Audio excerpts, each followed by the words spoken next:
Hi hello ನಮಸ್ತೆ welcome to my YouTube channel. ಏನು ಗೊತ್ತಾ, ಸಾರಿ, ಈ ಸ್ಯಾರಿ ಬೆಲೆ ಬಂದು 280 ರೂಪಾಯಿ ಅಷ್ಟೇ.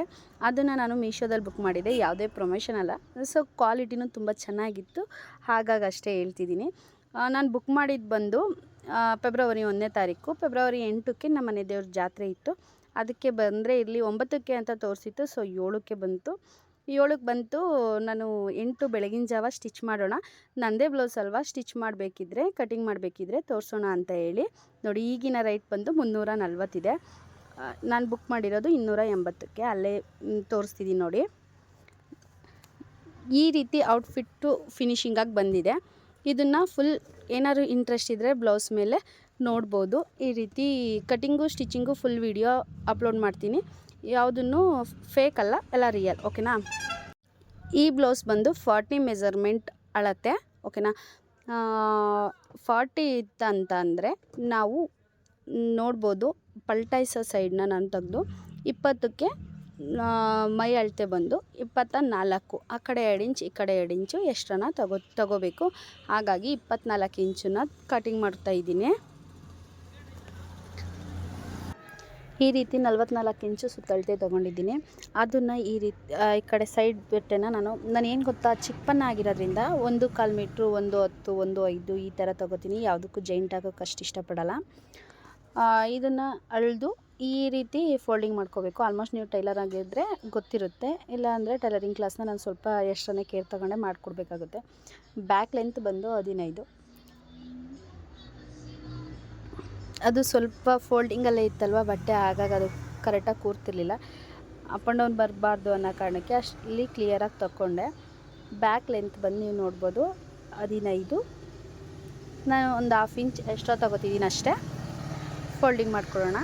ನಾನು ಇದನ್ನು ಬೋಟ್ ನೆಕ್ ಹೊಲಿತಾ ಇದ್ದೀನಿ, ಹಾಗಾಗಿ ಸೆಂಟರ್ಗೊಂದು 2 ಪಿನ್, ಸೇಫ್ಟಿ ಪಿನ್ ಯೂಸ್ ಮಾಡಬೇಕು. Boat neck but front hook, ಓಕೆನಾ.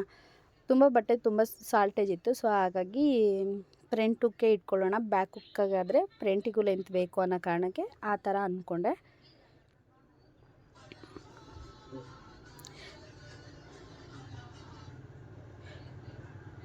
ಬೋಟ್ ನೆಕ್ ನಂದು ಶೋಲ್ಡರ್ ಬಂದು 15 ಇದೆ. ಶೋಲ್ಡರ್ 15 ಇತ್ತು ಅಂತ ಅಂದರೆ ನಾವು 8 ಇಂಚ್ ತೊಗೋಬೇಕು. ಒಂದು ಅರ್ಧ ಇಂಚ್ ವೇಸ್ಟೇಜ್ ಹೋಗುತ್ತೆ ಅನ್ನೋ ಕಾರಣಕ್ಕೆ ಫ್ರಂಟ್ ಡೀಪ್ ಬಂದು 4 ತೊಗೋತಿದ್ದೀನಿ.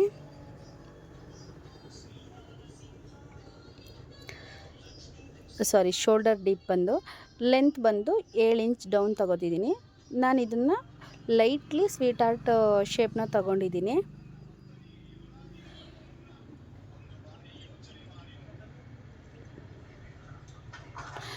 ಇಲ್ಲೊಂದು ಟಿಪ್ಸ್ನ ನೀವು ಫಾಲೋ ಮಾಡ್ಬೋದು. ಚೆಸ್ಟ್ ಹೆವಿ ಚೆಸ್ಟ್ ಇದ್ದಾಗ ನಾವು ಈ ಥರ ಸ್ಟ್ರೈಟ್ ಹಾಕಬಾರ್ದು.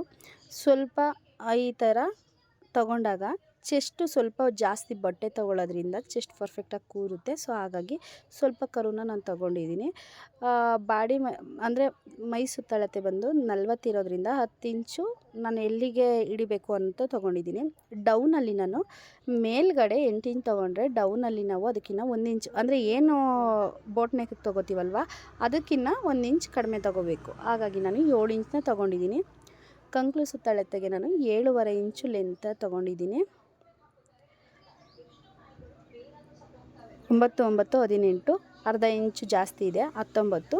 ಹಾಗಾಗಿ ನಾನು ಸ್ವಲ್ಪ, ನಾನು ಏನು ಅಂದರೆ ಬಾಡಿ ಮೆಜರ್ಮೆಂಟ್ಗೂ ಸ್ಲೀವ್ ಮೆಜರ್ಮೆಂಟ್ಗೂ ತುಂಬ ಕಡಿಮೆ ಇದೆ. ನನ್ನ ತೋಳು ಸಣ್ಣ ಇದೆ, ಬಾಡಿ ಸ್ವಲ್ಪ ದಪ್ಪ ಇರೋದ್ರಿಂದ ಒಂದು 1/4 ಇಂಚ್ ಮತ್ತು ಮೇಲಕ್ಕೆ ತೊಗೊಂಡೆ. ನೀವು ನೋಡ್ಬೋದು, ನನ್ನ ಟಿಪ್ಸ್ನ ಫಾಲೋ ಮಾಡ್ಬೋದು. ನೀವು ಸ್ವಲ್ಪ ಚೆಸ್ಟ್ ಹೆವಿ ಇತ್ತಂತಂದರೆ ಈ ಟಿಪ್ಸ್ನ ನೀವು ಫಾಲೋ ಮಾಡಿದರೆ ಚೆಸ್ಟ್ ಪರ್ಫೆಕ್ಟಾಗಿ ಕೂರುತ್ತೆ, ಓಕೆನಾ. ಇದು ಫ್ರಂಟು ಸ್ವೀಟ್ ಆರ್ಟ್ ಶೇಪಲ್ಲಿ ನಾನು ಬರೀ ಫ್ರಂಟ್ ಮಾತ್ರ ಕಟ್ ಮಾಡ್ಕೊತಿದ್ದೀನಿ.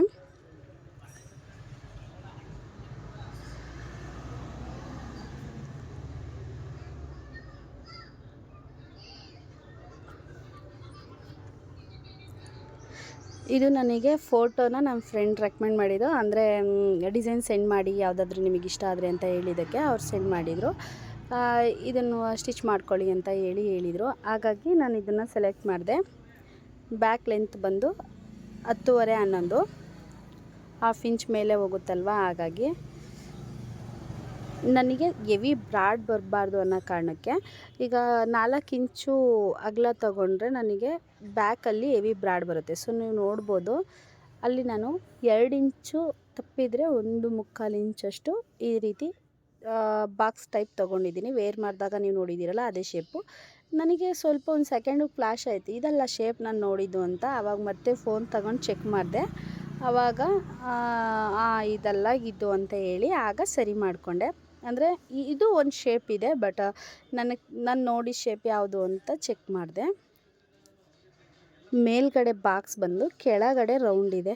ನಾನು ಕೆಳಗಡೆ ಬಾಕ್ಸ್ ತೊಗೊಂಡು ಮೇಲ್ಗಡೆ ರೌಂಡು ಮಾರ್ಕ್ ಹಾಕಿದೆ. ಸೊ ಆಮೇಲೆ ಸರಿ ಮಾಡಿಕೊಂಡೆ, ಇದಲ್ಲ ಇದು ಅಂತ ಹೇಳಿ. ಅದು ಅವಶ್ಯಕತೆ ಇಲ್ಲ.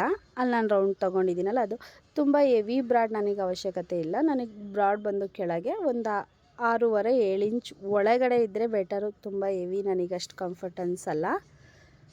ಈ ರೀತಿ ಶೇಪ್ನ ಮೇಲ್ಗಡೆ ನೋಡ್ಬೋದು ಬಾಕ್ಸ್ನ ತೊಗೊಂಡು ಕಟಿಂಗ್ ಮಾಡ್ತಾಯಿದ್ದೀನಿ. ಕೆಳಗಡೆ ರೌಂಡ್ ಶೇಪ್ನ ತೊಗೋತಿದ್ದೀನಿ. ತುಂಬ ಲುಕ್ಕಾಗಿ ಕಾಣಿಸುತ್ತೆ. ಸ್ವಲ್ಪ ದಪ್ಪ ಇರೋದ್ರಿಂದ ಅಷ್ಟು ಅಂದರೆ ಪರವಾಗಿಲ್ಲ, ಓಕೆ. ಅಂದರೆ ನಾವು ದಪ್ಪ ಇರೋದಕ್ಕೆ, ಸಣ್ಣ ಇದ್ದವ್ರಿಗೆ ಅಂತೂ ತುಂಬ ಅಂದರೆ ತುಂಬ ಚೆನ್ನಾಗಿರುತ್ತೆ. ಬೋಟ್ ನೆಕ್ ಕಟ್ಟಿಂಗಲ್ಲಿ ಫ್ರಂಟ್ ಹುಕ್ಕು, ಓಕೆ. ಈಗ ನಾನು ಫ್ರಂಟಲ್ಲಿ ಸಪ್ರೇಟ್ ಪಾರ್ಟು ಇದು ಮಾಡ್ಕೊಂಡಿದ್ದೀನಿ. ಅಂದರೆ ಫ್ರಂಟಲ್ಲಿ ರೈಟು ಲೆಫ್ಟು ಸಪ್ರೇಟ್ ಮಾಡ್ಕೊಂಡಿದ್ದೀನಿ. ಇವಾಗ ಬಾಡಿ ಪೀಸ್ನ ತೊಗೊಂಡು ಏನು ಸ್ಯಾರಿ ಪೀಸ್ನ ಇಟ್ಟು ಅದ್ರ ಮೇಲೆ ಇಟ್ಟು ಕಟಿಂಗ್ ಮಾಡ್ಕೊಳ್ಳೋಣ ಬನ್ನಿ. ಇದನ್ನು ನಾನು ಎಷ್ಟೊತ್ತು ಅಂತಂದರೆ ನನಗೆ ಬಂದಿದ್ದು 7ನೇ ತಾರೀಕು. ಅಂಗಡಿಲಿ ತುಂಬ ಕೆಲಸ ಆಗಿದ್ದರಿಂದ ಟೈಲರಿಂಗ್ ಅಂಗಡಿಲಿ ನಾನು ಕೆಲಸ ಮಾಡಲಿಲ್ಲ. ಆದರೆ ನಾನು ಒಂದು ವೀಡಿಯೋ ಅಪ್ಲೋಡ್ ಮಾಡೋಣ ಅನ್ನೋ ಒಂದು ಇಂಟೆನ್ಷನ್ ಇಟ್ಕೊಂಡಿದ್ನಲ್ವ. ಹಾಗಾಗಿ ನನ್ನ ಮಗಳಿಗೆ ನೈಟೇ ಹೇಳ್ಕೊಂಡಿದ್ದೆ, ಚಿನ್ನಿ ನಾನು ಮನೇಲಿ ಸ್ಟಿಚ್ ಮಾಡ್ತೀನಿ, ಬೆಳಗಿನ ಜಾವ ಏಳಿಸ್ತೀನಿ. ಅಂದರೆ ನನಗೆ ದೇವ್ರ ಪೂಜೆ, ನಮ್ಮ ಮನೆ ದೇವ್ರ ಹಬ್ಬ ಆಗಿರೋದ್ರಿಂದ ದೇವ್ರ ಪೂಜೆ ಎಲ್ಲ ಇತ್ತು. ಹಾಗಾಗಿ ನೈಟೇ ಹೇಳ್ಕೊಂಡಿದ್ದೆ ಬೆಳಗಿನ ಜಾವ ಸ್ವಲ್ಪ ಬೇಗ ಏಳಿಸ್ತೀನಿ. ಅವಳು ಎದ್ದೋಳಲ್ಲ ಬೆಳಗಿನ ಜಾವ, ಹಾಗಾಗಿ ಬೇಗ ಎದ್ದೋಳಿಸ್ತೀನಿ, ಪ್ಲೀಸ್ ಒಂದೇ ಒಂದು ವೀಡಿಯೋ ಮಾಡಿಕೊಡು ಚಿನ್ನಿ ಅಂತ. ಸರಿ ರಜೆ ಇತ್ತಲ್ವ ಭಾನುವಾರ ಅಂತ ಹೇಳಿ ಅವಳು ಮತ್ತೆ ಏಳ್ಸೋ ಆಗಿಲ್ಲ, ಮತ್ತು ಮಲೆಕಂಡ ಮೇಲೆ ಅಂತ ಹೇಳಿದ್ಲು. ಹಾಗಾಗಿ 4 ಗಂಟೆಗೆ ಏಳಿಸಿ ಟಾರ್ಚರ್ ಕೊಟ್ಟು ವೀಡಿಯೋ ಮಾಡಿರೋದಿದು. ಪ್ಲೀಸ್ ಇಷ್ಟ ಆದರೂ ಒಂದು ಲೈಕ್ ಕೊಟ್ಟು ಸಪೋರ್ಟ್ ಮಾಡಿ. ಹಿಂದೆಗಡೆ ಬಾರ್ಡರ್ನ ನಾನು ಫ್ರಂಟಿಗೆ ಸ್ವೀಟ್ ಆರ್ಟ್ ಶೇಪಿಗೆ ತೊಗೊಳ್ಳೋಣ ಅಂತ ಹೇಳಿ ಬ್ಯಾಕಿಗೆ ನಾನು ಯೂಸ್ ಮಾಡ್ಕೊಂಡಿಲ್ಲ. ನೀವು ನೋಡ್ಬೋದು ಈ ರೀತಿ 2 ಪಿನ್ನು ಇಲ್ಲ 1 ಪಿನ್ ಯೂಸ್ ಮಾಡ್ಕೊಳ್ಳಿ. ಅಂದರೆ ನಾನು ಏನು ಶೇಪ್ ಇದೆಯಲ್ಲ ಆ ಶೇಪಿನ ಪರ್ಫೆಕ್ಟಾಗಿ ಕಟ್ ಮಾಡ್ತೀನಿ. ಏನು ಎಕ್ಸ್ಟ್ರಾ ಇರುತ್ತಲ್ಲ ಅಲ್ಲಿಗೆ ಡಮ್ಮಿ ಸ್ಟಿಚ್ ಹಾಕೊಳ್ಳೋಣ ಅಂತ ಹೇಳಿ ಎಕ್ಸ್ಟ್ರಾ ಕಟಿಂಗ್ ಮಾಡ್ಕೊಳ್ಳಲ್ಲ. ಸೊ ಈ ಥರ ನಿಧಾನಕ್ಕೆ ಕಟಿಂಗ್ ಮಾಡ್ಕೊತೀನಿ.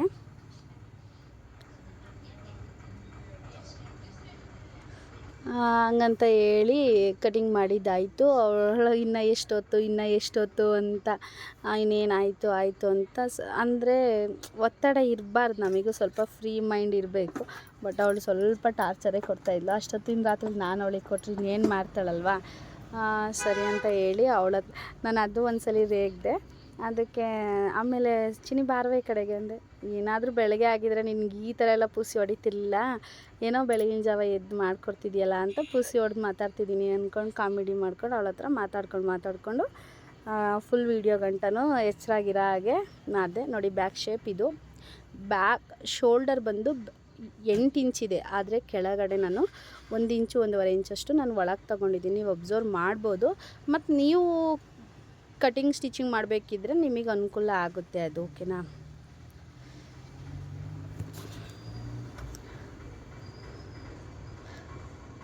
ಬಟ್ಟೆನೂ ತುಂಬ ಸಾಲ್ಟೇಜ್ ಇದೆ, ಅದು ನಿಮಗೆ ಕಾಣಿಸ್ತಿರ್ಬೋದು. ನಾನು ಎಷ್ಟು ಇಂಚು ಅಂತ ಹಿಡ್ದು ನಿಮಗೆ ತೋರಿಸಿಲ್ಲ. ಸೊ ನೋಡಿ, ಅಂದರೆ ಕಾಣಿಸೋದ್ರಲ್ಲೇ ಗೊತ್ತಾಗುತ್ತೆ. ಆಲ್ಮೋಸ್ಟ್ ಸ್ವಲ್ಪ ಟೈಲರ್ ಆದ್ರೂ ಗೊತ್ತಾಗುತ್ತೆ ಅಲ್ವಾ. ಸ್ಲೀವ್ ಲೆಂತ್ 10.5 ಅಷ್ಟಿದೆಯಾ ಅಂತ ಚೆಕ್ ಮಾಡಿಕೊಂಡು ನಾನು ಇದನ್ನು ಫ್ರಂಟ್ ಶೇಪ್ನ ನಾನು ಕಟಿಂಗ್ ಮಾಡಿಕೊಂಡೆ.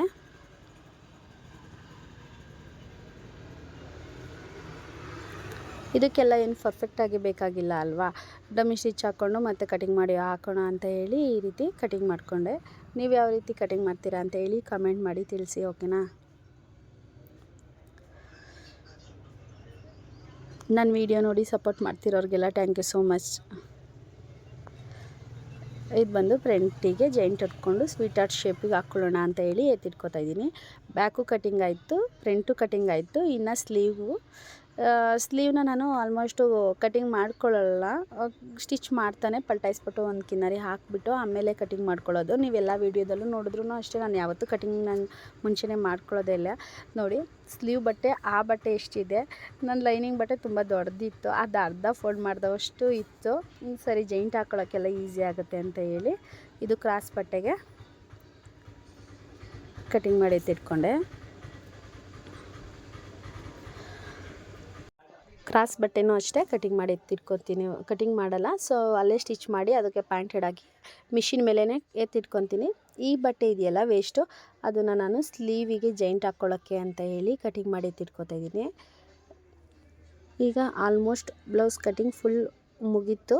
ಇನ್ನೇನೇ ಇದ್ದರೂ ಡೈರೆಕ್ಟ್ ಮಿಷಿನ್. ಓಕೆನಾ?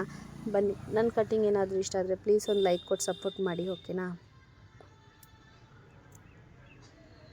ನಾನು ಮೊದಲಿಗೆ ತಗೊಂಡಿದ್ದು ಸ್ಲೀವ್, ಯಾಕಂತಂದರೆ ಸ್ವಲ್ಪ ಬಟ್ಟೆ ಸಾಲ್ಟೇಜ್ ಇರೋದ್ರಿಂದ ಅದನ್ನ ನನಗೆ ಸ್ವಲ್ಪ ಹಿಂಸೆ ಅನ್ನಿಸ್ಬಾರ್ದು ಅನ್ನೋ ಕಾರಣಕ್ಕೆ ಸ್ಲೀವ್ನ ತಗೊಂಡೆ.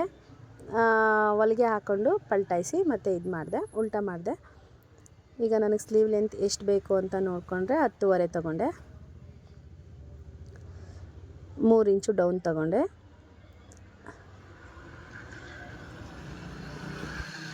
ನನಗೆ ಅಷ್ಟು ಬಟ್ಟೆ ಬೇಕು, ಅಂದರೆ 4 ಸೈಡು ಅಷ್ಟು ಬಟ್ಟೆನ ನಾನು ಜೈಂಟ್ ಹಾಕಬೇಕು. ಸೊ ಹಾಗಾಗಿ ನಾನು ಲೈನಿಂಗ್ ಬಟ್ಟೆನ ನಾನು ದೊಡ್ಡದಾಗೆ ತೊಗೊಂಡಿದ್ದೀನಿ. ಟಾಪ್ ಸೈಡ್ ಬಟ್ಟೆ ಚಿಕ್ಕ ಇರ್ಬೋದು, ಬಟ್ ಜೈಂಟ್ ಹಾಕಿದ್ರೆ ಅದಕ್ಕೆ ಕಾಣಬಾರ್ದು, ಆ ರೀತಿ ಜೈಂಟ್ ಹಾಕ್ತೀನಿ.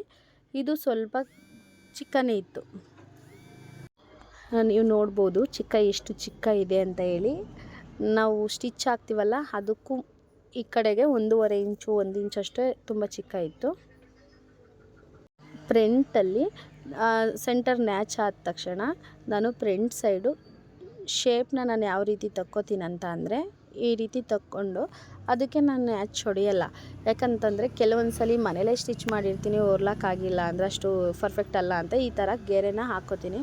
ಆ ಗೆರೆ ಏನು ಯೂಸ್ ಆಗುತ್ತೆ ಅಂದರೆ ಫ್ರಂಟ್ ಸೈಡಿಗೆ ಯೂಸ್ ಆಗುತ್ತೆ. ನೋಡಿ ಈ ಸ್ಲೀವ್ನ ನಾನು ಲೆಫ್ಟ್ ಸೈಡಿಗೆ ಹಾಕ್ಕೊಂಡಿದ್ದೀನಿ, ಆದರೆ ಇನ್ ಸೈಡಿಗೆ ಸ್ವಲ್ಪ ಸ್ಯಾರಿ ಬಟ್ಟೆನೂ ಹೋಗಿದೆ. ಈ ರೀತಿ ಮಧ್ಯ ಒಂದು ಡಮ್ಮಿ ಸ್ಟಿಚ್ನ ಹಾಕ್ಕೊಂಡು,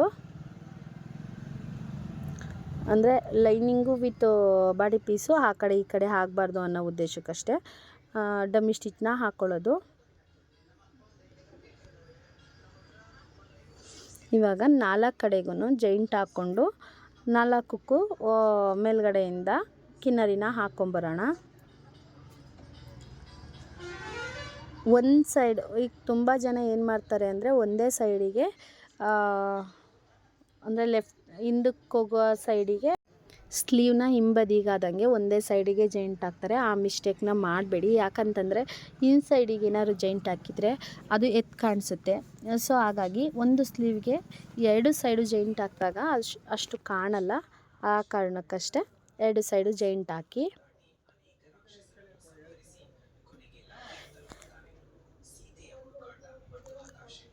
ಇದು ನಾನು ಕೆಳಗಡೆನೇ ವೇಸ್ಟ್ ಬಟ್ಟೆ ಅಂತ ಹೇಳಿ ಕಟ್ಟಿಂಗ್ ಮಾಡ್ಕೊಂಡಿದ್ನಲ್ವ, ಅದು ನಾನು ಆಗಲೇ ಹೇಳಿದ್ದೀನಿ ಸ್ಲೀವ್ಗೆ ಜೈಂಟ್ ಕೊಡೋಕ್ಕೆ ಅಂತ.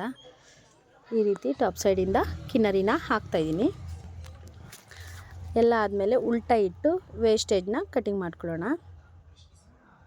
ಟಾಪ್ ಸೈಡಿಂದ ಕಟಿಂಗ್ ಮಾಡ್ಕೊಳ್ಳೋದಕ್ಕಿಂತ ಮುಂಚೆನೇ ಲೈನಿಂಗ್ ಬಟ್ಟೆ ಇರುತ್ತಲ್ವ, ಲೈನಿಂಗ್ ಆಲ್ಮೋಸ್ಟ್ ಏನೋ ಒಂದು 2-3 ರೂಪಾಯಿ ಜಾಸ್ತಿ ಆಗ್ಬೋದೇನೋ. 1 ಮೀಟ್ರ್ ತೊಗೊಳೋದಕ್ಕಿಂತ 1.5 1.10 ಹಿಂಗೆ ತೊಗೋತೀನಿ. ನೀವು ಅಷ್ಟೇ ಹಂಗೆ ತೊಗೊಳ್ಳಿ. ಅದು ಅಲ್ದಿರ ನನ್ನ ಟೈಲರಿಂಗ್ ಶಾಪ್ಗೆ ನಾನು ಒಂದು ಸಲ 10-20 ಲೈನಿಂಗ್ನ ಈ ಥರ ಹಾಕಿಸ್ಕೊತೀನಿ. ಆಲ್ಮೋಸ್ಟ್ ನನ್ನ ಹತ್ರ ಇರೋ ಅಂಥ ಲೈನಿಂಗ್ ಬಟ್ಟೆ ಇದ್ದರೆ ನಾನೇ ಕಟ್ ಮಾಡೋದ್ರಿಂದ ಅದನ್ನು ನಾನು ಹೆಚ್ಚಾಗಿ ಯೂಸ್ ಮಾಡ್ಕೊತೀನಿ. ವೇಸ್ಟ್ ಇದ್ದರೂ ಪರವಾಗಿಲ್ಲ ಅಂತ ಹೇಳಿ. ನೋಡಿ ನಾನು ಈ ರೀತಿ ಜೋಡಿ ಬಟ್ಟೆನ ನಾನು ಸ್ಟಿಚ್ ಮಾಡ್ತಾ ಹೋಗ್ತಿದ್ದೀನಿ. ಸ್ಲೀವ್ದು ಜೋಡಿ ಇತ್ತು, ಸೊ ಅದನ್ನು ಸ್ಟಿಚ್ ಮಾಡಿದ್ದೀನಿ. ಸ್ಲೀವ್ ಕಡೆ ಮಿಕ್ಕಂತಲ್ಲ ಆ ಬಟ್ಟೆನ ಮತ್ತೆ ಹಾಕಿ ಕ್ರಾಸ್ ಬಟ್ಟೆಗೆ ಯೂಸ್ ಮಾಡ್ಕೊತಿದ್ದೀನಿ. ಕಂಕ್ಲು ವೇಸ್ಟ್ ಇರುತ್ತಲ್ಲ ಆ ಬಟ್ಟೆ, ಸ್ಲೀವ್ ಲೆಂತಲ್ಲಿ ಇರುತ್ತಲ್ಲ ಆ ಬಟ್ಟೆನ ಯೂಸ್ ಮಾಡ್ಕೊತಿದ್ದೀನಿ. ಟಾಪ್ ಸೈಡಿಗೆ ಕಿನ್ನರಿ ಹಾಕಲ್ಲ ನಾನು, ಪಾಯಿಂಟೆಡ್ ಹಾಕ್ತೀನಿ. ಪಾಯಿಂಟೆಡ್ ಅಂದರೆ ಒಂದು ಟೆನ್ಷನ್, ಕಿನ್ನರಿ ಅಂದರೆ ಫುಲ್ ಎಡ್ಜ್. ಓಕೆನಾ?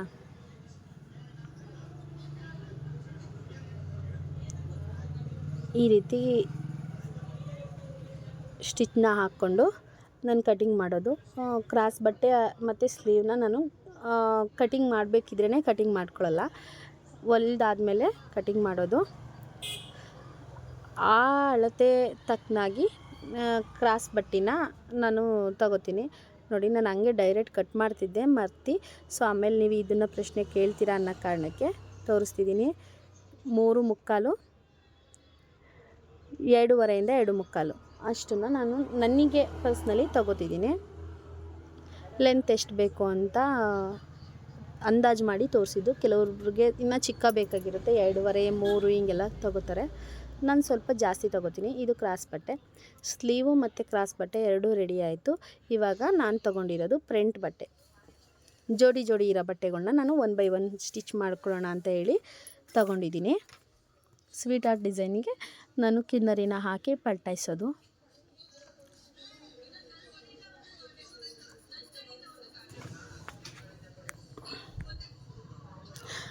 ಇನ್ನೊಂದು ಏನಂತ ಅಂದರೆ, ಈ ಥರ ಇರೋ ಡಿಸೈನ್ಗಳಿಗೆ ಪೈಪಿಂಗ್ ಕೊಡೋದು ತುಂಬ ಕಷ್ಟದ ಕೆಲಸ. ಬಟ್ಟೆನೂ ಸಾಲ್ಟೇಜ್ ಇರುತ್ತೆ. ಸೊ ಹಾಗಾಗಿ ನಾನು ನಿಮಗೊಂದು ವಿಷಯ ಹೇಳಬೇಕಂತ ಅಂದರೆ, ಈ ರೀತಿ ಪಲ್ಟಾಯಿಸಿ ಸುತ್ತ ವೇಸ್ಟ್ ಡಮ್ಮಿ ಸ್ಟಿಚ್ನ ನಾನು ಕಟಿಂಗ್ ಮಾಡಬೇಕಿದ್ರೆ ಪರ್ಫೆಕ್ಟಾಗಿ ಮಾಡಿರಲ್ಲ. ಸುತ್ತ ಒಂದು ಸ್ಟಿಚ್ನ ಹಾಕಿ ವೇಸ್ಟ್ ಬಟ್ಟೆನ ಕಟಿಂಗ್ ಮಾಡಿ ತೆಗ್ದಾಕ್ತೀನಿ. ಸೊ ಹಾಗೇ ನೀವೂ ತೆಗೀರಿ.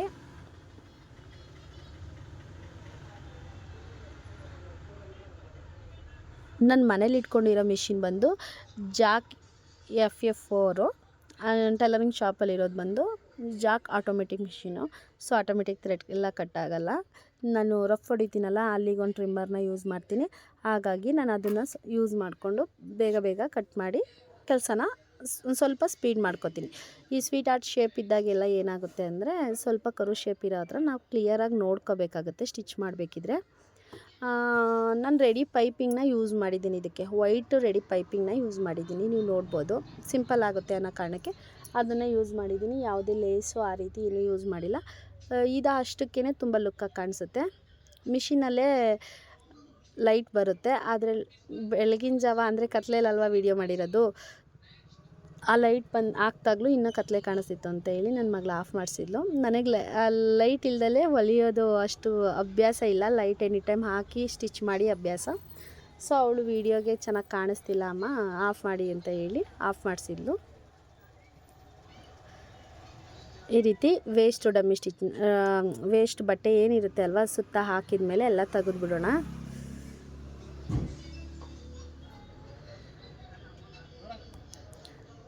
ನಿಮಗೆ ಯಾರಿಗಾದರೂ ನನ್ನ ವೀಡಿಯೋ ಇಷ್ಟ ಆಗಿದ್ದರೆ ಪ್ಲೀಸ್ ಸಪೋರ್ಟ್ ಮಾಡಿ, ಲೈಕ್ ಕೊಟ್ಟು ಕಮೆಂಟ್ ಮಾಡಿ.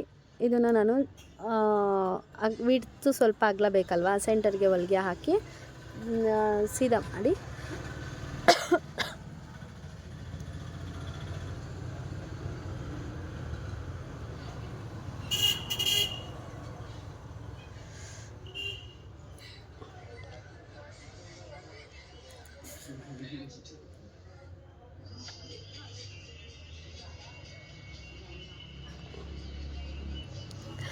ಅವಳಿಗೂ ನಿದ್ದೆ ಕಣ್ಣು, ಹಾಗಾಗಿ ಹೇಗೋ ವೀಡಿಯೋ ಮಾಡಿದ್ಲು, ಅಷ್ಟಕ್ಕಾದರೂ ಇದ್ಲಲ್ಲ ಅಂತ ಅಂದ್ಕೊಂಡೆ. ಈ ರೀತಿ ಜಾಯಿಂಟ್ನ ಕೊಟ್ಟು ಸಾರಿ ರೈಟ್ ಸೈಡ್ ತೊಗೊಳೋದ್ರ ಬದಲು ಲೆಫ್ಟ್ ಸೈಡ್ ತೊಗೊಂಡೆ. ಅಮ್ಮ ಆ ಕಡೆಗೂ ತಗೊಳ್ಳಿ ಅಂತ, ಲೆಫ್ಟ್ ಸೈಡಿಗೆ ಸರಿಗೋಗುತ್ತೆ. ಸೊ ಹಾಗಾಗಿ ಹಾಕಲ್ಲ ಚಿನ್ನಿ, ಈ ಕಡೆಗೆ ಅಷ್ಟೇ ಹಾಕೋದು ಅಂತ ಹೇಳಿದೆ. ಆಗ ಸ್ವಲ್ಪ ನಿದ್ದೆ ಹೋಯ್ತು ಅಂತ ಅನಿಸುತ್ತೆ ಅವಳಿಗೆ. ಜಾತ್ರೆ ಕೆಲಸ ಅಂತಂದರೆ ಮನೆಯೆಲ್ಲ ಒರೆಸ್ಬೇಕಿತ್ತು ನಾನು ಜಾತ್ರೆಗೆ ಹೋಗೋಕ್ಕೆ. ಮತ್ತು ಮನೆ ದೇವ್ರ ಹಬ್ಬ ಅಂತ ಅಂದರೆ ಸುಮ್ಮನೆನಾ, ಈ ರೀತಿ ಬಾಕ್ಸ್ ಥರ ಕಟ್ ಮಾಡಿಕೊಂಡು ಅಲ್ಲಿ ಕರು ಶೇಪ್ನ ಮಾಡ್ಕೋಬೇಕು. ಒಳಗೆ ಬಟ್ಟೆನ ತಳ್ಳಿ ಸ್ವಲ್ಪನೇ ಶೇಪ್ನ ಬರೆಸ್ಕೊಂಡು ಅಲ್ಲಿ ಫಿಲ್ಟ್ ಹಿಡ್ದಿದ್ವಲ್ಲ ಅಲ್ಲಿಗೆ ಹೆಣ್ಣು ಮಾಡಿದೆ. ಅಲ್ಲಿಗೆ ಸೆರೆ ಕ್ಲೋಸ್ ಬರುತ್ತೆ. ಸೊ ಹಾಗಾಗಿ ಈ ರೀತಿ ಹಾಕ್ಬೋದು. ನೀವು ಒಂದು ಇಷ್ಟೇ ಅಗಲ ಬೇಕು ಅಂತೇನಿಲ್ಲ, ಚಿಕ್ಕದಾದ್ರೂ ಮಾಡ್ಬೋದು. ಎರಡು ಸೈಡು ಫೋಲ್ಡಿಂಗ್ ಮಾಡಬೇಕಷ್ಟೆ. ಇದು ಅಗಲ ಇತ್ತು ಅಂದರೆ ನಾವು ಇನ್ನೊಂದು ಸೈಡ್ ಫೋಲ್ಡಿಂಗೇ ಇರಲ್ಲ. ಸೊ ಎಡ್ಜಲ್ಲಿ ಕಟಿಂಗ್ ಮಾಡಿಕೊಂಡ್ರೆ ಫಿನಿಶಿಂಗ್ ತಾನಾಗೆ ಬರುತ್ತೆ. ಒಂದು ಸೈಡ್ ಫುಲ್ಲು ಡಾರ್ಕಾಗಿ ಬಾರ್ಡರ್ ಬಂದಿರುತ್ತೆ. ಸೊ ಲುಕ್ಕಾಗಿ ಕಾಣಿಸುತ್ತೆ ಅಂತ ನಾನು ಅಂದ್ಕೊಂಡೆ. ಹಾಗಾಗಿ ನಾನು ಅದನ್ನು ಸೆಲೆಕ್ಟ್ ಮಾಡಿದೆ ಅಷ್ಟೆ. ಈಗ 3 ಡಾಟ್ಸ್ ಬಗ್ಗೆ ಹೇಳ್ಬೇಕಂತ ಅಂದರೆ ಮರ್ತೇ ಹೋಯ್ತು ನನಗೆ. ಅದನ್ನು ಎಲ್ಲೆಲ್ಲಿಗೆ ಹೇಗೆ ಹಾಕ್ಬೇಕಂತ ಹೇಳ್ಕೊಂಡು ವೀಡಿಯೋ ಮಾಡಬೇಕು ಅಂತ. ನಾನು ರೆಗ್ಯುಲರಾಗಿ 1 by 1 ಸ್ಟಿಚ್ ಮಾಡ್ತೀನಲ್ವ, ಅದೇ ರೀತಿ ರೆಗ್ಯುಲರಾಗಿ ಸುಮ್ಮನೆ ಸೆಂಟರ್ಗೆ ಎಲ್ಲೆಲ್ಲಿ ಇಟ್ಕೋಬೇಕು ಅನ್ನೋ ಮೈಂಡ್ ಸೆಟ್ಟಲ್ಲಿ ಹೊಲ್ದೆ ಹಾಕ್ತೆ. ಸೊ ಇನ್ನೊಂದು ಸರಿ ವೀಡಿಯೋ ಮಾಡಬೇಕಿದ್ರೆ ಎಲ್ಲೆಲ್ಲಿಂದ ಎಷ್ಟೆಷ್ಟು ಇಂಚು ಹಿಡಿತಾ ಇದ್ದೀನಿ ಅಂತ ಹೇಳಿ ಆವಾಗಲೇ ಮೆನ್ಷನ್ ಮಾಡಿ ಟೈಮ್ ಕೊಟ್ಟು ಹೇಳ್ತೀನಿ. ಇದು 1 by 1 ಪಟ ಪಟ ಸ್ಟಿಚ್ ಮಾಡಿದ್ರಿಂದ ಈಗ ನಾನು ವಿವರಣೆ ಬಾಯಲ್ಲಿ ವಾಯ್ಸ್ ಕೊಡಬೇಕಿದ್ರೆ ಹೇಳಿದ್ರು ಅಷ್ಟು ಕ್ಲಿಯರ್ ಅನಿಸಲ್ಲ. ಆವಾಗ ಸ್ವಲ್ಪ ಸ್ಪೀಡಾಗಿ ಹಂಗೆ ಸ್ಟಿಚ್ ಮಾಡಿದೆ. ಸೊ ಹಾಗಾಗಿ ನಾನು 4 ಡಾಟ್ಸ್ ಹಿಡಿಯಲ್ಲ, 3 ಡಾಟ್ಸ್ ಅಷ್ಟೇ ಹಿಡಿಯೋದು. ನೋಡಿ ನಾನು ಒಂದು ಮಾತ್ರ ಟಿಪ್ಸ್ ಕೊಟ್ಟಿದ್ನಲ್ಲ, ಚೆಸ್ಟ್ ಹೆವಿ ಇದ್ರೂ ಅಡ್ಜಸ್ಟ್ ಆಗುತ್ತೆ. ಸೊ ಹಾಗಾಗಿ ನೀವು ಫಾಲೋ ಮಾಡ್ಬೋದು ಆ ಟಿಪ್ಸ್ನ. ಈ ರೀತಿ ಫ್ರಂಟ್ ಪಾರ್ಟು ರೆಡಿ ಆಯಿತು. ಏನೇನು ರೆಡಿ ಆಯಿತು? ಫ್ರಂಟು ಮತ್ತು ಕ್ರಾಸ್ ಬಟ್ಟೆ ಮತ್ತು ಸ್ಲೀವು. ನಮಗಿನ್ನೇನು ರೆಡಿ ಆಗಬೇಕು? ಬ್ಯಾಕು ಮತ್ತು ಉಕ್ಸ್ ಪಟ್ಟಿ, ರಿಂಗ್ ಪಟ್ಟಿ. ಓಕೆನಾ? ಬ್ಯಾಕ್ ರೆಡಿ ಮಾಡ್ಕೊಳ್ಳೋಣ ಬನ್ನಿ. ಬ್ಯಾಕು ಅಂತ ಅಂದರೆ ಬೋಟ್ ನೆಕ್ ಇತ್ತು ಅಂದರೆ ಈ ರೀತಿ ಸೆಂಟರಲ್ಲಿ ಏನು ಕ್ಲೋಸ್ ಬರುತ್ತಲ್ವ ಅದಕ್ಕೆ ಹೊಲಿಗೆ ಹಾಕಿ ಪಲ್ಟಾಯಿಸ್ಕೊತಾ ಇದ್ದೀನಿ.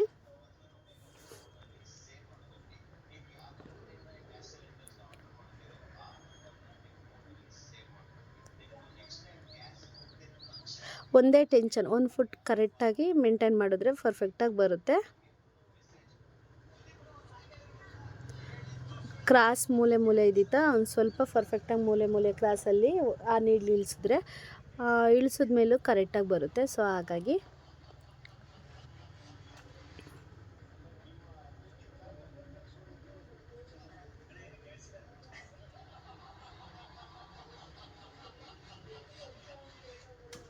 ಇದಕ್ಕೆ ನಾವು ಸುತ್ತ ನ್ಯಾಚ್ ಹೊಡ್ಕೊಂಡು ಪಲ್ಟಾಯಿಸ್ಕೊಳ್ಳೋಣ. ಹಿಂದೆ ಅಷ್ಟೇ ಫೋಲ್ಡಿಂಗ್ ಪಟ್ಟಿನ ನಾನು ಎಷ್ಟರ ಬಟ್ಟೆಯಲ್ಲಿ ಫೋಲ್ಡ್ ಮಾಡ್ಕೊಳ್ಳೋಣ ಅಂತ ಹೇಳಿ ಇದರಲ್ಲೇನು ಬಟ್ಟೆ ಬಿಟ್ಟಿರಲಿಲ್ಲ. ಮೊದಲೇ ಬಟ್ಟೆ ಸಾಲ್ಟೇಜ್ ಇರೋದ್ರಿಂದ ಫೋಲ್ಡಿಂಗಿಗೆ ನಾನು ಇದನ್ನು ಬಿಟ್ಟಿಲ್ಲ. ಲೈನಿಂಗ್ ಬಟ್ಟೆಯಲ್ಲಿ ಫೋಲ್ಡಿಂಗ್ ಮಾಡ್ಕೋತೀನಿ. ಈ ರೀತಿ ನ್ಯಾಚ್ ಹೊಡ್ಕೋಬೇಕು ಚಿಕ್ಕದಾಗಿ. ಅದು ಥ್ರೆಡ್ ಪಕ್ಕ ಹೋಗಬೇಕು, ಬಟ್ ಥ್ರೆಡ್ ಹತ್ರ ಹೋಗಬಾರ್ದು. ಥ್ರೆಡ್ ಹತ್ರ ಹೋದರೆ ಗೊತ್ತಲ್ವಾ, ಮತ್ತು ಸ್ಟಿಚ್ ಹೋಗುತ್ತೆ ಮತ್ತು ಕೆಲಸ ಕೊಡುತ್ತೆ. ಕೆಲಸ ಕೊಡೋದಕ್ಕಿಂತ ಹೆಚ್ಚಾಗಿ ಬ್ಲೌಸ್ ಸ್ಟಿಚಿಂಗ್ ಮಾಡಬೇಕಿದ್ರೆ ಅರ್ಧದಲ್ಲಿ ಇಂಟ್ರೆಸ್ಟ್ ಕಡಿಮೆ ಆಗುತ್ತೆ ಅಲ್ವಾ, ಹಾಗಾಗಿ ಅಷ್ಟೆ. ಈಗ ಟಾಪ್ ಸೈಡಿಂದ ಕಿನ್ನರಿನ ಹಾಕ್ತಿದ್ದೀನಿ. ಇದು ಕಿನ್ನರಿ ಅಂದರೆ ಫುಲ್ ಎಡ್ಜಲ್ಲಿ ಬರುತ್ತಲ್ಲ ಅದು. ಎಷ್ಟೋ ಜನ ಪೈಪಿಂಗ್ ಕೇಳ್ತಾರೆ. ರೆಡಿ ಪೈಪಿಂಗು ಹೀಗೆ ಬಂದಿರೋದು ತುಂಬ ಯೂಸ್ಫುಲ್ ಅಂತ ಅನಿಸುತ್ತೆ. ಅದರಲ್ಲೂ ಕ್ವಾಲಿಟಿ ಡಿಫ್ರೆಂಟಾಗಿ ಬರುತ್ತೆ. ನಾನು ಇದಕ್ಕೆ ಹಾಕಿರೋದು ಮಿನಿಮಮ್ ಕ್ವಾಲಿಟಿದು. ಇನ್ನೊಂದು ಗೋಲ್ಡ್ ಬಟ್ಟೆಯಲ್ಲಿ ನಾನು ತಂದಿದ್ದೀನಿ. ಸೊ ಅದು ತುಂಬ ಅಂದರೆ ತುಂಬ ಚೆನ್ನಾಗಿದೆ. ಇದು ಗೋಲ್ಡೇನ್ ಅಷ್ಟು ಸೆಟ್ ಆಗಲ್ಲ ಅಂತ ಹೇಳಿ ಮಿನಿಮಮ್ ಕ್ವಾಲಿಟಿಲಿ ವೈಟ್ ಇತ್ತು. ಸೊ ಹಾಗಾಗಿ ವೈಟ್ನ ಯೂಸ್ ಮಾಡಿದ್ದೀನಿ.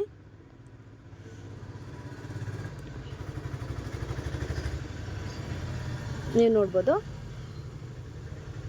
ಅಂದರೆ ತುಂಬ ರಫ್ ಹೊಡಿತಿದ್ರೆ ಅಲ್ಲೇ ಥ್ರೆಡ್ ಕಾಣಿಸುತ್ತೆ ಅಂತೇಳಿ ರಫ್ನ ಹೊಡೆದಿಲ್ಲ. ಈಗ ಬಟ್ಟೆ ಎಲ್ಲ ಫುಲ್ ಡಮ್ಮಿ ಸ್ಟಿಚ್ ಹಾಕಿ ವೇಸ್ಟ್ ಏನಿದ್ರೂ ತೆಗೆದುಬಿಡೋಣ. 1.5 ಇಂಚು ಅಡ್ಡಪಟ್ಟಿ ಇದೆ ಅಷ್ಟೇ, ಜಾಸ್ತಿನೂ ಇಲ್ಲ ಕಡಿಮೆನೂ ಇಲ್ಲ.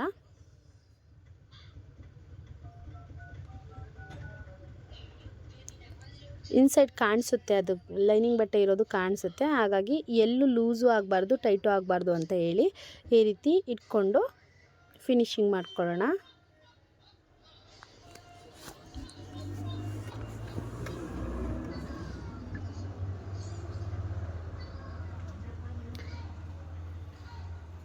ಸ್ವಲ್ಪ ಲೂಸ್ ಬಂದ್ರೂ ಹೊಲ್ದಾದ್ಮೇಲೆ ಲೂಸ್ ಹಾಗೆ ಕಾಣಿಸುತ್ತೆ. ಹಾಗಾಗಿ ಕೈಯಲ್ಲಿ ಹಿಂಗೆ ಅಂದ್ಕೊಂಡು ಸ್ವಲ್ಪನೂ ಲೂಸ್ ಬರದೇ ಇರೋ ರೀತಿ ಸ್ಟಿಚ್ನ ಮಾಡಿಕೊಂಡ್ರೆ ಅದು ಬರಲ್ಲ. ಹಾಗಾಗಿ ಸ್ಟಿಚ್ ಮಾಡಿಕೊಂಡೆ. ಈಗ ನಾನು ವೇಸ್ಟ್ ಬಟ್ಟೆ ಇತ್ತಲ್ಲ, ಅಲ್ಲಿ ನಾನು 1.5 ಇಂಚಷ್ಟನ್ನ ಎಕ್ಸ್ಟ್ರಾ ತಗೊಂಡು ಅಲ್ಲಿ ಬ್ಯಾಕ್ ಲೆಂತಲ್ಲಿ ಫೋಲ್ಡಿಂಗ್ ಮಾಡ್ಕೊಳ್ಳೋಕ್ಕೆ ತಗೊಂಡೆ. ನೋಡ್ಬೋದು, ನಾನು ಮುಂಚೆ ಹೊಲಿಗೆ ಹಾಕಿದ್ದೀನಲ್ಲ, ಆ ಹೊಲಿಗೆ ಮೇಲೆ ಹೊಲಿಗೆ ಬರೋ ರೀತಿ ಅಲ್ಲಿ ನಾನು ನೋಡ್ಕೊಂಡು ಇಟ್ಕೊಂಡು ಹೊಲ್ಕೊತ ಹೋಗ್ತಿರೋದು.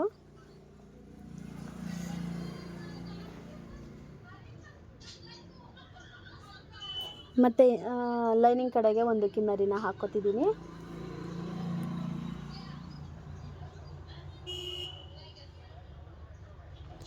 ಈಗ ಫೋಲ್ಡಿಂಗ್ ಮಾಡ್ಕೊಳ್ಳೋಣ.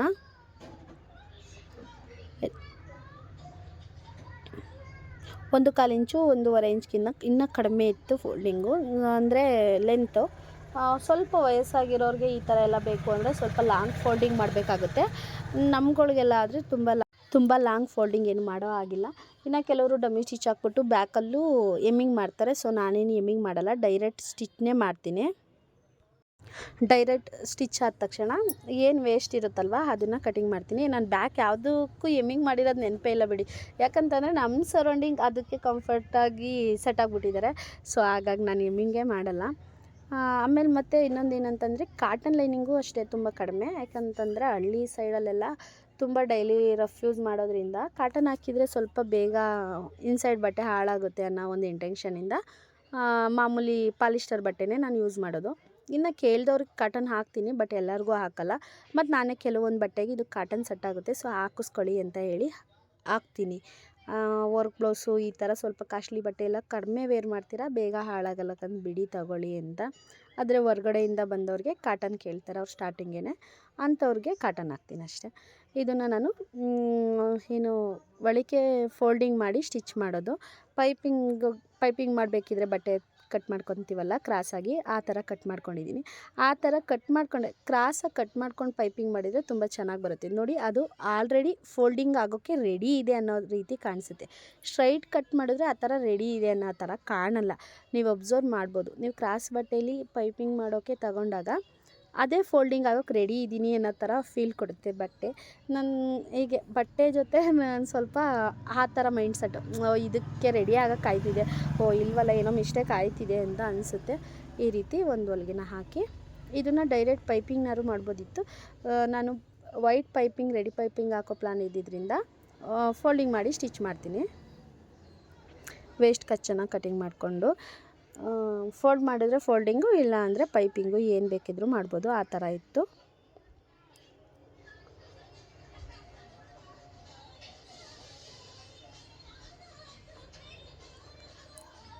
ವಿಡಿಯೋ ವಾಯ್ಸ್ ಕೇಳೋದ್ರ ಜೊತೆಗೆ ಈ ವಿಡಿಯೋ ನೋಡಿದ್ರೂ ನಿಮಗೆ ತುಂಬ ಅನುಕೂಲ ಆಗುತ್ತೆ. ಸೊ ಹಾಗಾಗಿ ವಿಡಿಯೋ ನೋಡಿ ಪ್ಲೀಸ್ ಸಪೋರ್ಟ್ ಮಾಡಿ, ಲೈಕ್ ಕೊಡಿ, ಓಕೆನಾ?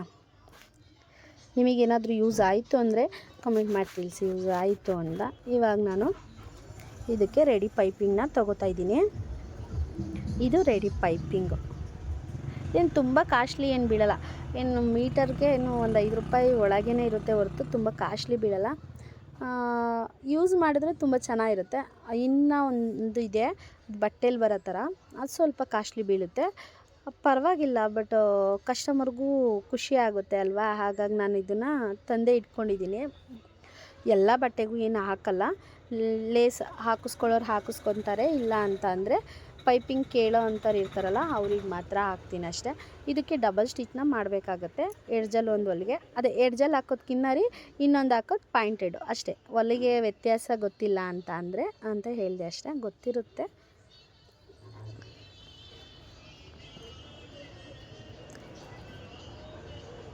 ಟಾಪ್ ಸೈಡಿಂದ ಸೇಮ್ ಮೇಲ್ಗಡೆ ಏನು ಹಾಕ್ದೆ ಅಲ್ವಾ ಅದೇ ರೀತಿ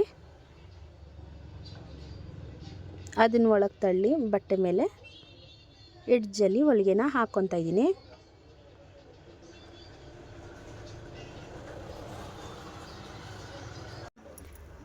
ಈ ರೀತಿ ಸ್ಟಿಚ್ನ ಹಾಕ್ಕೊತಾ ಇದ್ದೀನಿ. ಏನು ಗೊತ್ತಾ, ಒಬ್ಬರು ಕಾಲ್ ಮಾಡಿದರು, ನನಗೆ ತುಂಬ ಖುಷಿ ಆಯಿತು. ಸಬ್ಸ್ಕ್ರೈಬರೇ ಅವರು. ಥ್ಯಾಂಕ್ ಯು ಕಾಲ್ ಮಾಡಿದ್ದಕ್ಕೆ ಅಂತ. ಅಂದರೆ ಸಬ್ಸ್ಕ್ರೈಬರ್ ಅಲ್ವಾ, ಸೊ ಹಾಗಾಗಿ ನೆನಪು ಮಾಡಿ ನಿಮ್ಮ ಹೆಸರು ಹೇಳ್ಬೇಕಂತ ಅನ್ನಿಸ್ತು, ಹಾಗಾಗಿ ಅಷ್ಟೇ ಹೇಳಿದೆ. ಶಿವಲೀಲಾ ಅವರು ಏನಂತ ಅಂತಂದ್ರೆ ಕಾಲ್ ಮಾಡಿ ನಿಮ್ಮ ವೀಡಿಯೋಗೆ ವೆಯ್ಟ್ ಮಾಡ್ತೀನಂತ ಅಂದರು. ಸೊ ಅದು ನನಗೊಂದು ಕ್ಷಣ ಅನ್ನಿಸ್ತು, ತುಂಬ ಜನ ವೆಯ್ಟ್ ಮಾಡ್ತಿರ್ತಾರೆ, ಬಟ್ ನಾನೇ ಡಿಲೇ ಮಾಡ್ತಿದ್ದೀನೇನೋ ಅನ್ನೋ ಫೀಲ್ ಅನ್ನಿಸ್ತು. ನಿಜ ಹೇಳಬೇಕು ಅಂದರೆ ನನಗೆ ಡಿಲೇ ಮಾಡಬೇಕು ಅಂತ ಮಾಡ್ತಿಲ್ಲ. ನನ್ನ ಕೆಲಸ ಜಾಸ್ತಿ ಇದೆ. ಟೈಲರ್ ಅಂಗಡೀಲಿ ತುಂಬ ಕೆಲಸ ಇರುತ್ತೆ. ನನ್ನ ಟೈಮಿಗೆ ಅವರಿಗೆಲ್ಲ ಬಟ್ಟೆ ಕೊಡೋವಂಥ ಅದೇ ಸ್ವಲ್ಪ ಮಿಸ್ ಆಗ್ತಿದೆ. ಹಂಗಿರ್ಬೇಕಿದ್ರೆ ನಾನು ವೀಡಿಯೋ ಮಾಡೋದು ಸ್ವಲ್ಪ ತಡ ಆಗ್ತಿದೆ, ಬಟ್ ವೀಡಿಯೋ ಮಾಡಬೇಕು ಅನ್ನೋ ಒಂದು ನನಗೆ ಕ್ರೇಜ್ ಇರೋ ಕಾರಣ ವೀಡಿಯೋ ಅಪ್ಲೋಡ್ ಮಾಡ್ತಿದ್ದೀನಿ. Thank you so much Shivaleela ಅವರೇ ಕಾಲ್ ಮಾಡಿದ್ದಕ್ಕೆ. ಈ ರೀತಿ ಪೈಪಿಂಗ್ನ ಕೊಟ್ಕೊಂಡೆ. ನೀವು ಪೈಪಿಂಗ್ನ ಆ ರೀತಿ ಕೊಡೋದಕ್ಕಿಂತ ಈ ರೀತಿ ಕೊಟ್ಟರೆ ತುಂಬ ಫಿನಿಶಿಂಗಾಗಿ ಕಾಣಿಸುತ್ತೆ. ಚಾರ್ಜಸ್ಸು ಅಷ್ಟೇ ಸ್ವಲ್ಪ ಜಾಸ್ತಿನೇ ಹೇಳಬೇಕಾಗುತ್ತೆ. ಯಾಕಂತಂದರೆ ಇದಕ್ಕೆಲ್ಲ ಖರ್ಚು ನಾವು ಮಾಡಿರ್ತೀವಲ್ವ, ಹಾಗಾಗಿ ಚಾರ್ಜಸ್ಸು ಜಾಸ್ತಿನೇ ಹೇಳಬೇಕಾಗುತ್ತೆ. ಇದನ್ನು ನೋಡೋಕ್ಕೆ ಈಗ ಕಂಡ್ರೂ ಫಿಟ್ಟಿಂಗ್ ವೇರ್ ಮಾಡಿದಾಗ ಪರ್ಫೆಕ್ಟಾಗಿ ಕಾಣಿಸುತ್ತೆ. ನಿಮಗೆ ವೇರ್ ಮಾಡು ತೋರಿಸ್ತೀನಲ್ವಾ, ತೋರಿಸಿದ್ದೀನಿ. ಸೊ ಆಲ್ರೆಡಿ ಮೊದಲೇ ನಾನು ವೇರ್ ಮಾಡಿರೋ ಪಿಕ್ಚರ್ನೇ ಹಾಕಿದ್ದೀನಿ. ಈ ರೀತಿ ಬ್ಯಾಕಲ್ಲಿ ಟಕ್ಸ್ನ ಹಿಡಿಯೋಣ. ಈಗ ಸ್ಟಾರ್ಟಿಂಗ್ ನಾನು ರೆಡಿ ಮಾಡ್ಕೊಂಡಿದ್ದು ಸ್ಲೀವು, ಕ್ರಾಸ್ ಬಟ್ಟೆ ಮತ್ತು ಫ್ರಂಟು ಮತ್ತು ಬ್ಯಾಕು. ಈಗ ಫ್ರಂಟಿಗೆ ಪೈಪಿಂಗ್ ಹಾಕ್ಕೋತಿದ್ದೀನಿ. ಪೈಪಿಂಗ್ ಹಾಕಿದ್ಮೇಲೆ ಫ್ರಂಟು ಬ್ಯಾಕು ಅಟ್ಯಾಚ್ ಮಾಡ್ಕೊಳ್ಳೋಣ.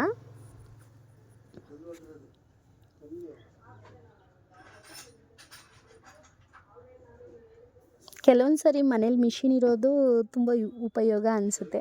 ಕೆಲವೊಂದು ಸಲ ಮನೇಲಿ ಮಿಷಿನ್ ಇರೋದು ತಿಂಡಿ ಮಾಡಬೇಕಿದ್ರೆ, ಸ್ಕೂಲಿಗೆ ಮಕ್ಕಳು ಕಳಿಸ್ಬೇಕಿದ್ರೆ ಬೇಕೇ ಬೇಕು ಅಂತ ಏನೋ ಕಾಲೇಜ್ ಮಕ್ಕಳು ಇಲ್ಲ ಹೈಸ್ಕೂಲ್ ಮಕ್ಕಳು ಈ ಥರ ಬಂದು ನನಗೀಗ ಸ್ಟಿಚ್ ಆಗಲೇಬೇಕು, ಇವತ್ತು ನನ್ನ ಬರ್ತಡೇ ಅದು ಇದು ಅಂತ ಹೇಳಿದಾಗ ತುಂಬ ಹಿಂಸೆ ಆಗಿಬಿಡುತ್ತೆ. ಅಲ್ಲಿ ರೊಟ್ಟಿ ಚಪಾತಿ ಈ ರೀತಿ ಮಾಡ್ತಿರ್ತೀವಿ, ಕೈಯೆಲ್ಲ ಬೆಳಗ್ಗೆ ಮಾರ್ನಿಂಗ್ ಕೆಲಸ ಆಗಿರುತ್ತೆ. ಟೈಲರಿಂಗ್ ಶಾಪ್ ಅಂದರೆ ಟೈಲರಿಂಗ್ ಶಾಪ್ ಹತ್ರನೇ ವೆಯ್ಟ್ ಮಾಡ್ತಿರ್ತಾರೆ. ಆದರೆ ಮನೇಲಿ ಆಗಲ್ಲ ಅಲ್ವಾ, ಬೇಕು ಅಂತ ಬಂದು ಇವಾಗಲೇ ಬೇಕು ನನಗೆ ಹೋಗ್ತಿದ್ದೀನಿ ಅಂತ ಕೇಳಿದಾಗ ನಾವು ಏನು ಮಾಡೋಕ್ಕಾಗಲ್ಲ, ಅಂಥ ಪರಿಸ್ಥಿತಿ ಇರುತ್ತೆ.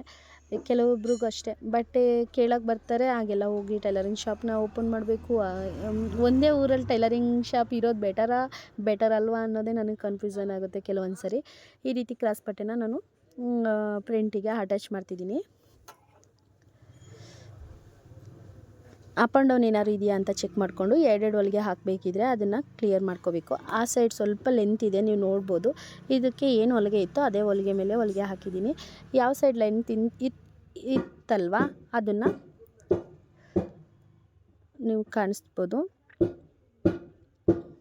ಪರ್ಫೆಕ್ಟ್ ಇತ್ತು ಅಂತಂದರೆ ಆ ರೀತಿ ಮೆಜರ್ಮೆಂಟ್ ಏನಕ್ಕೆ ಅಂತಂದರೆ ಉಕ್ಸ್ ಹಾಕೋ ಪಟ್ಟಿ, ರಿಂಗ್ ಪಟ್ಟಿ ಅಪ್ ಆ್ಯಂಡ್ ಡೌನ್ ಬರುತ್ತೆ, ಆಗ ಲೂಸ್ ಬರುತ್ತೆ. ಸೊ ಈ ಥರ ನಾವು ಅಲ್ಲೇ ನೋಡ್ಕೊಬಿಟ್ರೆ ಅಲ್ಲೇ ಕ್ಲಿಯರ್ ಆಗುತ್ತೆ. ಅದಕ್ಕೆ ಉಕ್ಸ್ ಪಟ್ಟಿ ರಿಂಗ್ ಪಟ್ಟಿಗೆ ಏನಂತಂದರೆ ಬಾಡಿ ಬಟ್ಟೆಲಿ ಬಟ್ಟೆನೇ ಇಲ್ಲ. ಸೊ ಹಾಗಾಗಿ ನಾನು 2.5 ಇಂಚಸ್ನ ನಾನು ಲೈನಿಂಗ್ ಬಟ್ಟೆಲೇ ಕಟ್ ಮಾಡ್ಕೊತಾ ಇದ್ದೀನಿ. ನಾವು ರೈಟ್ ಸೈಡ್ಗೆ ರಿಂಗ್ ಪಟ್ಟಿ ಮಾಡ್ತೀವಿ, ಲೆಫ್ಟ್ ಸೈಡ್ಗೆ ಉಕ್ಸ್ ಪಟ್ಟಿ ಮಾಡ್ತೀವಿ. ನೀವು ಯಾವ ರೀತಿ ಮಾಡ್ತೀರಾ ಅಂತ ಕಮೆಂಟ್ ಮಾಡಿ. ನನಗೆ ಕೆಲವೊಬ್ರು ಕೇಳ್ತಾರೆ, ನನಗೆ ರೈಟು ಉಕ್ಸ್ ಹಾಕು ಲೆಫ್ಟು ರಿಂಗ್ ಹಾಕವ ಅಂತ ಹೇಳಿ. ಸೊ ಅದನ್ನು ಸ್ಟಿಚ್ ಮಾಡ್ತೀವಿ, ಬಟ್ ರೆಗ್ಯುಲರಾಗಿ ನಾವು ಈ ರೀತಿಯೇ ಸ್ಟಿಚ್ ಮಾಡೋದು. ಇದನ್ನು ನಾನು ಸಾಮಾನ್ಯ 1 by 1 ಸ್ಟಿಚ್ ಮಾಡೋದು. ಈ ರೀತಿ ಅರ್ಧಕ್ಕೆ ಫೋಲ್ಡ್ ಮಾಡಿ ಸೆಂಟರ್ಗೆ ಹೊಲಿಗೆನ ಹಾಕೋದು.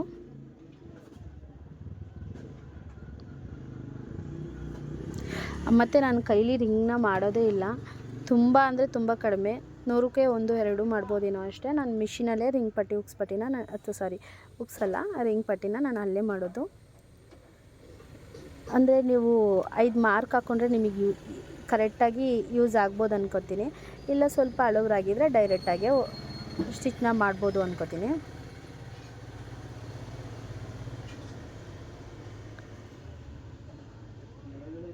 ಈ ರೀತಿ ನಾನು 5ನ ರಿಂಗ್ ಪಟ್ಟಿ, ಅದು ಅಲ್ದಿರ ನಾನು ಬಿಡಿಸಿ ಎಲ್ಲ ಮಾಡಿ ತೋರಿಸೋಕೆ ನನ್ನ ಮಗಳು ವೀಡಿಯೋ ಮಾಡಬೇಕಾದ್ರೆ ಆಯ್ತಾ ಅಮ್ಮ ಅಂತ ಇದ್ಲು. ಅವಳಿಗೆ ನಿದ್ದೆ ಬರ್ತಿತ್ತು ತುಂಬ, ಹಾಗಾಗಿ ನಾನು ಬಿಡಿಸಿ ಅಲ್ಲಿ ತೋರಿಸೋಕೆಲ್ಲ ಟೈಮ್ ಆಗಿಲ್ಲ. ಸರಿ ಆಯಿತು, ನಾನು ರೆಗ್ಯುಲರಾಗಿ ಹೇಗೆ ಸ್ಟಿಚ್ ಮಾಡ್ತೀನಲ್ವ ಅದೇ ರೀತಿ ಸ್ಟಿಚ್ ಮಾಡ್ತಾ ಹೋದೆ.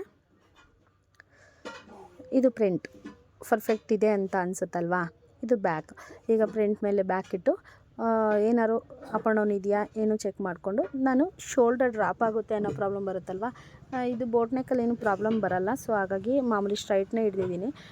ಡ್ರಾಪ್ ಆಗುತ್ತೆ ಅಂತ ಬಂದಾಗ ಒಂದೆರಡು ಥ್ರೆಡ್ಡಷ್ಟು ಕೆಳಗೆ ಡೌನು, ಈ ಭುಜದ ಹತ್ರ ನಾನೀಗ ಹೊಲಿಗೆ ಹಾಕ್ತಿದ್ದೀನಲ್ಲ ಅಲ್ಲಿ ಜಾಸ್ತಿ, ಸ್ಲೀವ್ ಅಟ್ಯಾಚ್ ಮಾಡ್ತೀವಲ್ಲ ಅಲ್ಲಿ ಕಡಿಮೆ, ಆ ರೀತಿ ಹಿಡಿತೀನಿ.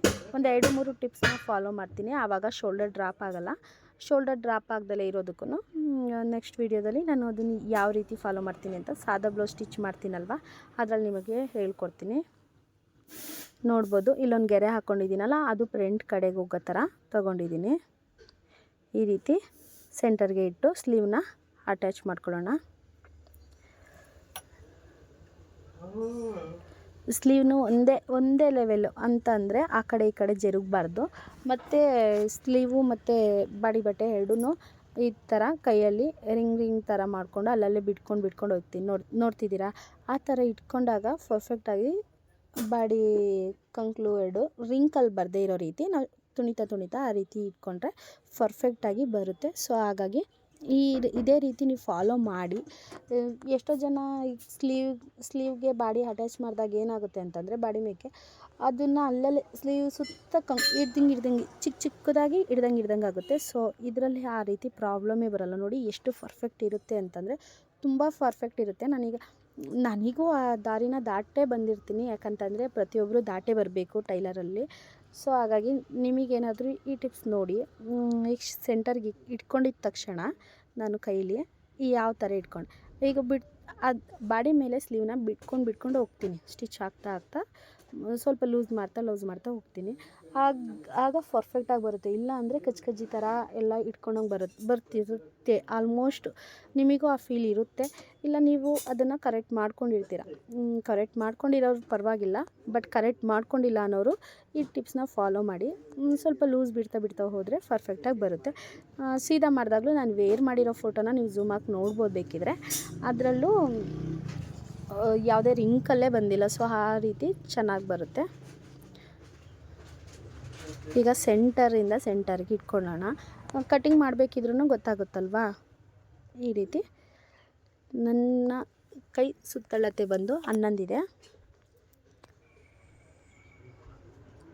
5.5 ತಗೊಂಡೆ.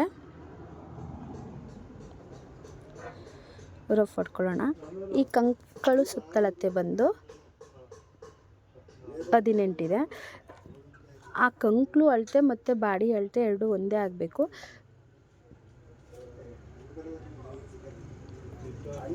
ಅಂದರೆ 20 ಬೇಕು ಅಂತಲ್ಲ, ನಾವು ಕಂಕ್ಳು ಏನು ತಗೋತೀವಲ್ವ ಅದು ಅಳತೆ ಇದು ಅಳತೆ ಎರಡು ಒಂದೇ ಆಗಬೇಕು. ಆ ರೀತಿ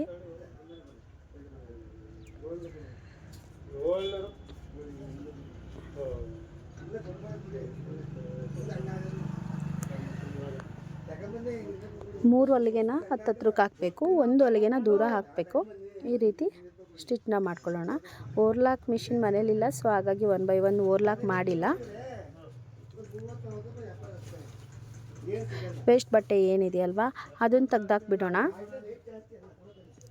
ಸೇಮ್ ಆ ಕಡೆ ಏನು ಸ್ಟಿಚ್ ಮಾಡಿದ್ವಿ ಅಲ್ವಾ ಅದೇ ರೀತಿ ಸ್ಟಿಚ್ ಮಾಡೋಣ.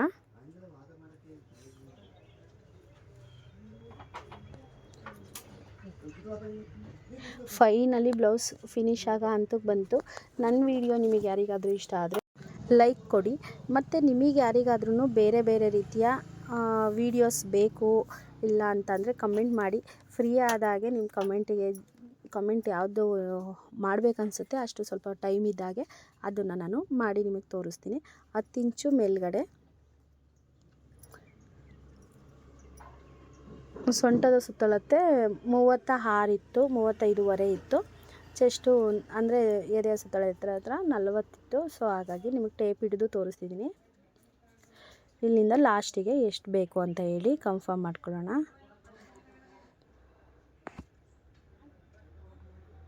ಅದು ಸ್ವಲ್ಪ ಲೂಸ್ ಬಂತಷ್ಟೇ, ಹಾಗಾಗಿ 35.5 ಇತ್ತು. ಥ್ಯಾಂಕ್ ಯು ಸೋ ಮಚ್ ಇಷ್ಟವರೆಗೆ ನನ್ನ ವೀಡಿಯೋನ ವಾಚ್ ಮಾಡಿದ್ದಕ್ಕೆ. ನಿಮ್ಮೆಲ್ಲರ ಪ್ರೀತಿಗೆ ನಾನು ಚಿರಋಣಿ. ಮತ್ತು ಮುಂದೇನೂ ವೀಡಿಯೋ ಮಾಡ್ತಿರ್ತೀನಿ. ಪ್ಲೀಸ್ ನನ್ನನ್ನು ಸಪೋರ್ಟ್ ಮಾಡಿ, ಓಕೆನಾ.